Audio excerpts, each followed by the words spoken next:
آغاز کرتے ہیں حال سفر کے چیپٹر حرف اول سے. اللہم صلی علی محمد النبی الامی وعلی آلہ وصحبہ وبارک وسلم.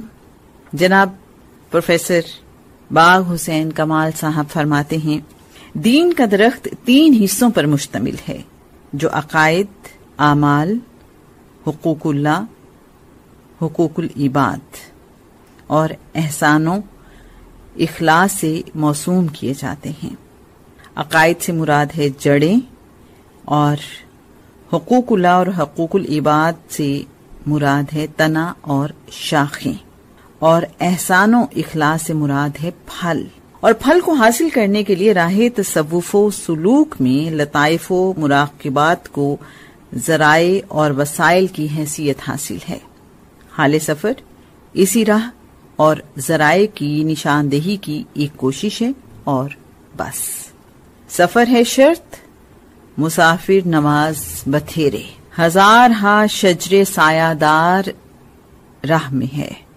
چونکہ اس میں فقیر کے ذاتی ذوق و حال اور کیفیات و واردات اور بعض خوارق عادت امور کا بیان بھی در آیا ہے، اس لیے مبادہ کوئی صاحب فتوے کا گلولہ داغ دیں جو ایسا کرنا چاہے شوق پورا کر لے. فقیر فتوے کے پتھر کے جواب میں دعا کا پھول پیش کرے گا. میرے اولین مخاطب میری اولاد و اخلاف اور شاگردان رشید ہیں، تاہم کوئی دوسرا بھی استفادہ کر لے تو یہ اس کا نصیب ہے.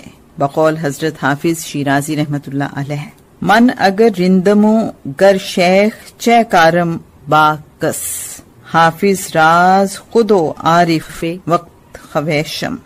حضرت شاہ ولی اللہ محدث دہلوی رحمت اللہ علیہ نے اپنی کتاب انفاس العارفین کے صفحہ 17 پر اپنے والد ماجد حضرت شاہ عبد الرحیم رحمت اللہ علیہ اور دیگر خاندانی بزرگوں کے روحانی مشاہدات و مکاشفات و کرامات کے احوال قلم بند فرمائے ہیں. کتاب کی وجہ تصنیف بیان کرتے ہوئے آغاز دیباچہ میں رقم تراز ہیں. حمد و صلات کے بعد اہل بصیرت پر پوشیدہ نہیں کہ حکایات المشائخ جندم من جنود اللہ، یعنی حکایات مشائخ اللہ کے لشکروں میں سے ایک لشکر ہے کہ قول کے مطابق صوفیہ اور مشائخ کے اقوال و احوال جو کرامت و استقامت کو حاوی ہیں اور ظاہری و باطنی علوم کے جامع ہیں، مبتدیوں کو شوق و رغبت دلاتے ہیں، پختہ کاروں کے لیے دستور و میزان ہوتے ہیں. خصوصاً اولاد و اخلاف کے لیے آباء و اجداد کے حالات سننے سے بڑا فائدہ ہوتا ہے.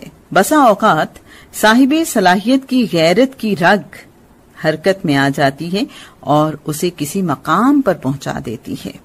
اللہ کرے کہ حال سفر پڑھ کر میری اولاد اور شاگردان رشید کی رگ ہمت پھڑک اٹھے اور وہ میری درود شریف کی روایت کو جاری رکھ سکیں. مجھے جو کچھ ملا درود شریف کی برکت سے نصیب ہوا. اس لیے متوسلین کو تلقین کی جاتی ہے کہ صبح و شام ذکر، بسم اللہ شریف، کلمہ طیبہ، کلمہ تمجید، استغفار ہر ایک 100 بار اسم ذات اور وظیفہ مخمسات عشر کے علاوہ اپنی تمام تر ہمت و وقت صرف درود شریف کے لیے وقف رکھیں.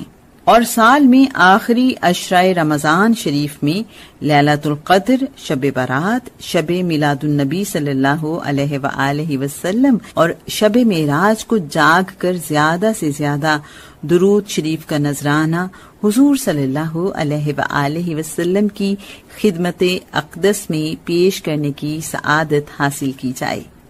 کیا بتاؤں کہ یہ کتنی بڑی دولت ہے. کوئی محرم نہیں ملتا جہاں میں، مجھے کہنا ہے کچھ اپنی زباں میں.